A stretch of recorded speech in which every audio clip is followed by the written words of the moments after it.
یہ سر غلام قوم، یہ حالت چیک کریں۔ یہ حکمران جو ہے نا، یہ اسی عوام سے ووٹ لیتے ہیں اور اسی عوام کی بات میں جو ہے نا عوام کو ذلیل کرتے ہیں، کچھ سمجھتے بھی نہیں ہیں۔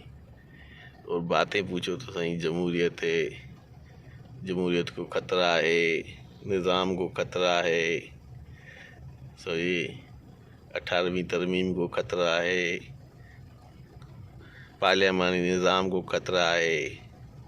بھاڑ میں جائے ایسا نظام۔ میں کہتا ہوں سب سے بہترین نظام بھی ہو نا، جس کی مثالیں دنیا میں موجود ہوں، لیکن اگر اس کا پریکٹیکل نہیں ہے نا، اگر وہ اس کی اسپرٹ کے مطابق نہیں ہے، پریکٹیکل نہیں ہو رہا، تو ایسے نظام کو آگ لگا دینی چاہیے۔ اور بہرحال یہ دیکھ لیں آپ خود۔